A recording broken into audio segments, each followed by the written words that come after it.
अस्सलाम वालेकुम फ्रेंड्स, आप देख रहे हैं टैक्स दोस्ती वीडियोस। फ्रेंड्स एंड स्टूडेंट्स, हम कॉम्प्रिहेंसिव गाइड कर रहे हैं on taxation of इमूवल of property in Pakistan. उसकी टैक्सेशन के हवाले से बहुत बातें कर रहे हैं, काफ़ी सारी वीडियोस आप देख रहे हैं। और आज की वीडियो भी आपको एक चेकलिस्ट देगी। जब आप फॉर्म ए, जो सेक्शन 236C2A और section 7E of income tax ordinance 2001 के तहत आप फिल कर रहे होंगे, ये चीज़ों के जवाब, ये जो हम अभी आपसे बात करेंगे, इन सवालात के जवाब आपके पास होने चाहिए फॉर्म ए भरने से पहले। तो बेसिकली हम स्टेप बाय स्टेप यानी सेक्शन 7E पे वीडियोस बनाते रहे, फिर 236C पे, फिर फॉर्म ए कैसे फिल करना है। अब हम आपको अवेयर कर रहे हैं कि आपके जहन में बहुत सारे सवालात चल रहे होंगे, उन सवालों के एग्जैक्ट जवाब आपको देंगे इस वीडियो में। स्ट्रक्चर बड़ा सिंपल है। यहाँ पर आपको इनकम टैक्स ऑर्डिनेंस या कोई भी कानून जिसका जिक्र है, उसके साथ सेक्शन मैंने इसलिए मेंशन कर लिया ताकि कोई ये ना समझे कि सिर्फ परेशान करने के लिए बात की जा रही है। और बेसिकली आपने ये चेकलिस्ट जो है, और अगर आप व्हाट्सएप नंबर पे मैसेज करेंगे तो ये लिस्ट भी मैं आपको, चेकलिस्ट भी व्हाट्सएप कर दूंगा जो इस वीडियो के नीचे है। और जो प्लेलिस्ट है जहाँ सारी वीडियोस प्रीवियस हैं, वो भी इस वीडियो के डिस्क्रिप्शन में दी हुई। आप सारा कुछ देख सकते हैं प्रीवियस, जो भी, चाहे स्टडी कर रहे हैं, चाहे एक्चुअली प्रॉपर्टी बेच रहे हैं, कंसल्टेंट हैं, जहाँ जिस एंगल से भी आ रहे हैं, हमने वो सारी चीज़ें आपकी हेल्प के लिए बनाई हुई है। शुरू करते हैं जी। प्रॉब्लम्स ऑफ सेलर्स हैं। सेलर्स जो इमूवेबल प्रॉपर्टी को सेल करना चाह रहे हैं टैक्स ईयर 2024 के लिए, यानी जो अभी 1 जुलाई 2023 से शुरू है, इस वक्त अगस्त 2023 का मंथ है।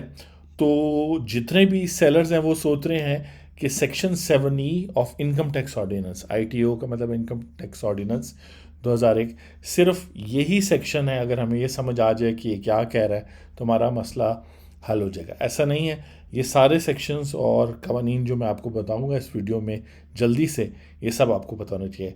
इस सेक्शन 7E फॉर्म ए और 236C से पहले आपने ये देखना है कि सेक्शन 37 कहता है कि जो भी इमूवेबल प्रॉपर्टी प्रॉफिट पे बेचेगा उस पे कैपिटल गेन होगा। तो अगर आप जो प्रॉपर्टी बेचने आ रहे हैं आजकल, अगस्त 2023 में, सितंबर में, अगले साल 2024 में, जब तक ये कानून है, तो अगर आपका होल्डिंग पीरियड 8 साल से ज़्यादा है फिर तो कैपिटल गेन टैक्स ज़ीरो होगा आप पे। लेकिन अगर होल्डिंग पीरियड आपका कम है तो आपने ये भी ख्याल रखना है। आप कहेंगे क्यों?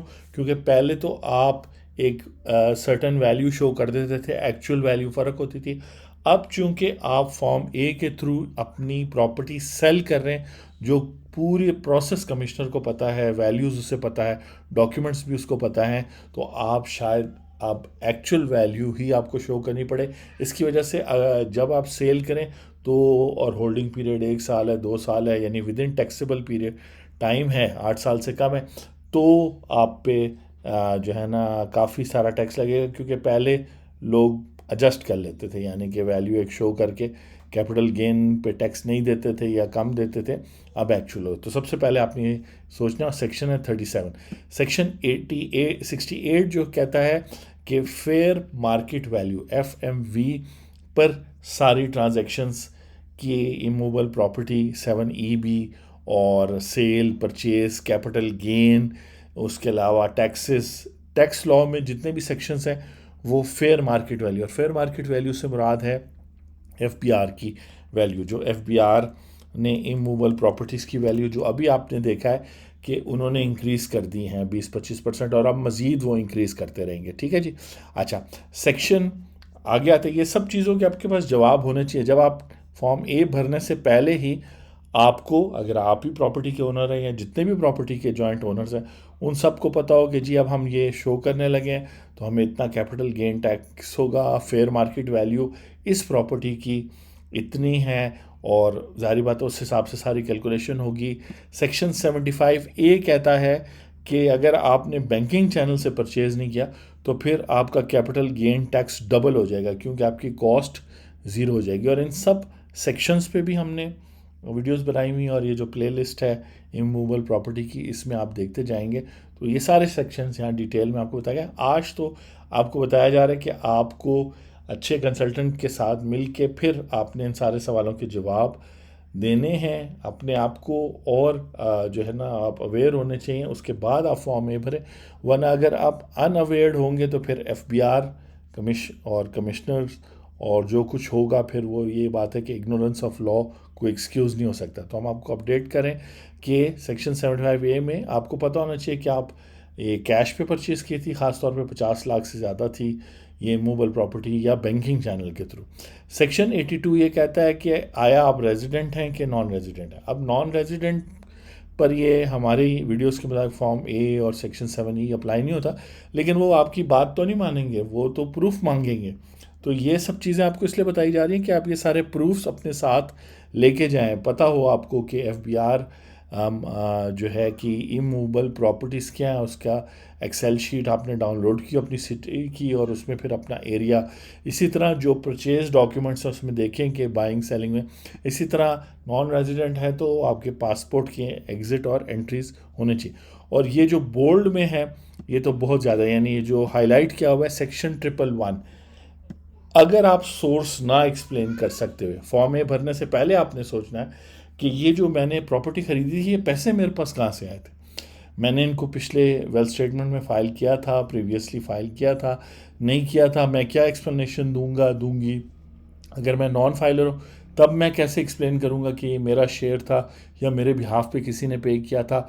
अगर वेल्थ स्टेटमेंट मुझे प्रीवियस ईयर्स की फ़ाइल करनी पड़ गई तो मैं उसमें करेक्ट डिक्लेरेशन क्या होगी। तो जेन्युइन टैक्स पेयर के पास तो ऑब्वियसली सब चीज़ें होंगी, लेकिन जेन्युइन टैक्स पेयर ही सबसे ज़्यादा परेशान हुए हैं कि जी क्या क्या सवाल पूछेंगे। ये वो सारे सवाल है 1 2 3 4 5, और इसका तो आपने ख़ास, अगर आपके पास कंप्लीट मनी ट्रेल भी होगी फिर भी जो है उनको आदत हो गई है सेक्शन 111 को मिसयूज़ करने की। आपने हमारे कल की भी वीडियो देखी होगी 17 अगस्त 2023 की, उसमें भी हमने बताया कि किस तरह एक सिंपल प्रॉपर्टी ट्रांजैक्शन पे आपको 122 का नोटिस आ जाता है। तो आपने काइंडली इसका तो आपने, और डेफिनेटली फिर आप टैक्स दोस्ती टीम या प्रोफेशनल टीम से रब्ता करेंगे तो होगा। इसी तरह सेक्शन 116 कहता है वेल्थ स्टेटमेंट लाजमन आपने वेल्थ स्टेटमेंट फाइल करनी है, और अगर आपने नहीं की तो फॉर्म ए भरने से पहले फाइलर बने, क्योंकि बहुत सारे इश्यूज होंगे। एक तो पेमेंट भी आपको फिर टैक्सेस की ज़्यादा करनी पड़ेगी, और फिर आपसे जब वो सवाल पूछेंगे तब वेल्थ स्टेटमेंट मांगेंगे। क्यों ना आप पहले से फाइलिंग करके, और जहाँ भी वो रिकनसाइल नहीं हो रही वेल्थ स्टेटमेंट उसको आप रिकनसाइल कर लें। आगे चलते हैं, बहुत सारे लोगों को फॉरेन इनकम और एसेट्स की सेकंड वेल्थ स्टेटमेंट फाइल करनी होती है 116A के तहत, और वो बिल्कुल अवेयर नहीं है। इस पर भी हमने वीडियोस बनाई हैं, ठीक है जी। उसके बाद ये है वो सेक्शन जिसकी वजह से सारे अकाउंटेंट्स, कंसल्टेंट्स, टैक्स दोस्ती टीम की इनकम चल रही है। ये सेक्शन कहता है 136 के टैक्स पेयर जो बातें भी अपनी टैक्स रिटर्न में वेल्थ स्टेटमेंट में लिखेगा, और जो भी उस पर इल्ज़ामात जो है टैक्स वाले लगाएंगे सेक्शन 111 के तहत 182 पेनल्टीज़ वगैरह, उसका प्रूफ उसको देना होगा। टैक्स वालों को कोई प्रूफ नहीं देना, वो शक का भी इजहार कर देंगे तो उसको दूर करना वो है। तो ये सेक्शन 136 शुरू से मौजूद है, और ये इस लॉ की एक बुरी चीज़ है। अब एक और बुरी चीज़ आ गई इसमें कि सेक्शन 1, इस पे भी अगर आप हमारा चैनल देख रहे हैं तो हमने डिटेल वीडियो बनाई है एफबीआर हरासमेंट की, कि सेक्शन 146D ये कहता है कि अब कमिश्नर रिकवरी करेगा अदर टैक्सेस की। तो अगर आप प्रॉपर्टी बेचने से पहले आपने complete up to date property tax pay करना है, टोकन टैक्स पे करना है। आप कहेंगे टोकन टैक्स का तो प्रॉपर्टी से कोई ताल्लुक है, नहीं। जितने भी प्रोविंशियल टैक्सेस हैं, फेडरल तो ज़ाहिर बात है। सपोज़ करें आप जाते हैं प्रॉपर्टी बेचने, आप बिजनेसमैन हैं, आप सेल्स टैक्स में भी रजिस्टर्ड है, आपकी सेल्स टैक्स लाइबिलिटी भी वो आपसे डिमांड करेंगे कि जी आप अपनी sales tax outstanding liability pay करें, आप फेडरल एक्साइज ड्यूटी। लेकिन प्रोविंशियल सेल्स टैक्स भी जो है वो मांग सकते हैं, property tax, token tax, professional tax, luxury house tax, farm house tax वगैरह वगैरह। तो वो जो सारे व्हाट्सएप पे मैसेज होता रहता है जी लंबी लिस्ट, वो सारे टैक्सेस मांगने की ये प्रोविज़न अब टैक्स ईयर 2024 में ये सेक्शन नया ऐड हुआ है 146D, जिसकी हम 2-3 दिन पहले वीडियो कर चुके हैं। जाने से पहले ये देख लें कि ये बहाना ना बनाएं, सेक्शन 175B नादरा का सारा रिकॉर्ड इस वक्त जो है एफबीआर को अवेलेबल है, सारा रिकॉर्ड अवेलेबल है। किसी स्पेसिफिक टैक्स पेयर के लिए वो जो भी देखना चाहें वो नादरा से। तो आप ये ना कहें जी हमारा भाई मर गया अब तो हमारी बहनें नहीं हैं, वो चीज़ें, मतलब मैं किसी को भी ब्लेम नहीं कर रहा, कहने का मतलब है आप अपनी तैयारी जो है नादरा का रिकॉर्ड अपडेट, सपोज करें कि कोई एक भाई या बहन आप नादरा के रिकॉर्ड में अपडेटेड नहीं है, वो सेल कर रहे हैं, तो जारी बात है मिसमैच हो जाएगा। आपके यहाँ ज़्यादा लोग शो हो रहे हैं सेल करने वाले, नादरा में रिकॉर्ड सही नहीं है, वाइस वर्सा, तो ये चीज़ें आपने करनी है। इसी तरह जब आप उनके सामने फॉर्म ए जो है रखेंगे, और ऑब्वियसली वो नोटिस भेज सकते हैं कि जी ये बता दें कि ये प्रॉपर्टी के साथ साथ आपकी वेल्थ के अंदर ये क्या चीज़ है, या इस प्रॉपर्टी की मज़ीद डिटेल्स बता दें, इंक्लूडिंग जो प्रॉपर्टी आप बेच रहे हैं। सेक्शन 177 ऑडिट वाला जो है, हो सकता है उस साल का ऑडिट चल रहा हो जो डॉर्मेंट हो, उसको वो एक्टिवेट करेंगे, वो देखेंगे वहाँ क्या फाइंडिंग्स हैं वगैरह। इसी तरह ये मैंने हाईलाइट किया सेक्शन 180, ये बड़ा इम्पॉर्टेंट है। पाकिस्तान में बहुत सारे लोगों ने एग्जेम्प्ट इनकम से बहुत सारी प्रॉपर्टी ख़रीदी है, तो इस सेक्शन को वो एक्टिवेट कर सकते हैं 180। ये 111 के बराबर ही है कि वो उनसे इंफॉर्मेशन मांग सकते हैं कि ये जो एग्जेम्प्ट इनकम आपने क्लेम की है इसकी डिटेल्स ले आएँ। टैक्स रिटर्न में तो आप सेकंड शेड्यूल का कुछ हवाला दे के और थोड़ी बहुत वो डिटेल्ड इन्फॉर्मेशन मांग सकते हैं। और फिर अगर ये एग्जेम्प्ट इनकम गलत आपने क्लेम किया तो प्रीवियस वीडियोस हमारी देख लें, ये कंसीलमेंट ऑफ इनकम की पनिशमेंट में आएगा, जिसमें जेल भी जाते हैं और आपको फाइनेंशियल पेनल्टी भी होती है।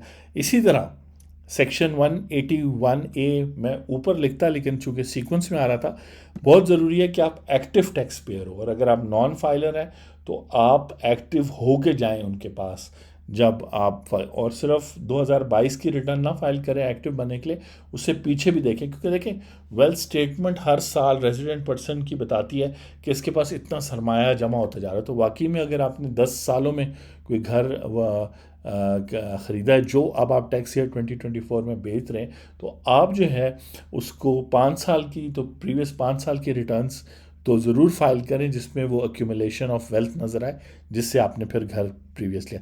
और ऑब्वियसली 236C आप कहेंगे वो तो तब जब सेल होगा, ये चेकलिस्ट तो तब है जब हम फॉर्म ए से पहले घर बैठे ऑफिस में बैठे हैं, या आप डिसाइड कर रहे हैं कि प्रॉपर्टी बेचनी है, और ये सारे सवालों के जवाब आपके पास होने चाहिए। पैसा कहाँ से आया, होल्डिंग पीरियड है, आपका हर चीज़ का प्रूफ है, नादरा आपका अप टू डेट है उस प्रॉपर्टी, और आपके बाकी टैक्सेस के मामला गवर्नमेंट के साथ ठीक है। तो मैं ये कह रहा हूँ कि इसी तरह अगर आपने कोई और प्रॉपर्टी प्रीवियस ईयर्स में बेची थी 236C उस वक्त का भी होना चाहिए, सिस्टम में भी मौजूद है, और उससे फिर आप बताएंगे कि जी देखें 2 प्लॉट्स बेचे थे, उससे ये एक लिया था वगैरह। और इसी तरह ये प्रॉपर्टी ऑब्वियसली आपने 236K वाली जो है वो आपके पास प्रूफ बिल्कुल होना चाहिए कि जी इस साल में ख़रीदा था, और अगर गलत साल में आपने एंटर किया तो रिवाइज रिटर्न वगैरह होनी चाहिए। और वेट करें, वीडियो को कोशिश करते हैं कि 15 मिनट के अंदर अंदर ख़त्म करें, लेकिन CVT टैक्स जो लग गया है रेजिडेंट पर्सन पे, उसकी पाकिस्तानी फॉरेन एसेट्स पे भी, और उसका आपने ख्याल रखना है। जिन लोगों ने एमनेस्टी में 2018, 19 और उससे पहले भी जो एमनेस्टी स्कीम है उसमें अपनी प्रॉपर्टीज़ डिक्लेयर की थी, अब जो बेच रहे हैं उनके लिए मज़ीद कॉम्प्लिकेशन है।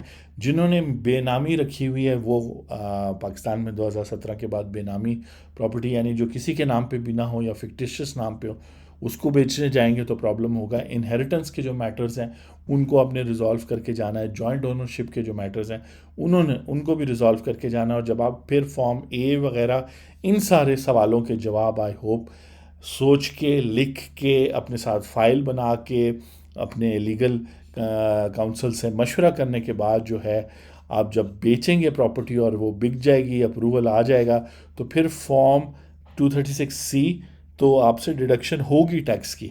लेकिन फिर जब आप अगले साल यानी 2024 की रिटर्न फाइल करेंगे अगले जुलाई अगस्त 2024 में, तो आपने देखना है कि आपने कैपिटल गेन कितना शो करना है, कौन सी प्रॉपर्टी गई है उसको कैसे रिमूव करना है, टैक्स जो कटा है वो कैसे शो करना है, कैपिटल गेन पे जो टैक्स बना है, और देन अगेन फिर वापस इस लूप में आना है, और फिर अपनी बाकी प्रॉपर्टीज़ भी सेक्शन 7E 30 जून 2024 के हिसाब से असेस करनी है कि उनमें से कितने पे डीम्ड इनकम है। क्योंकि ऑब्वियसली फिर फॉर्म ए की तरफ जब आप जाएंगे, जैसे हमने प्रीवियस वीडियो में बताया, तो या तो आपने 7E पे कर दिया होगा 2022 का, वरना नहीं किया होगा, और फिर आप आगे जब मूव करेंगे तो ये सर्कल फिर चलेगा कि जी होल्डिंग पीरियड कितना है।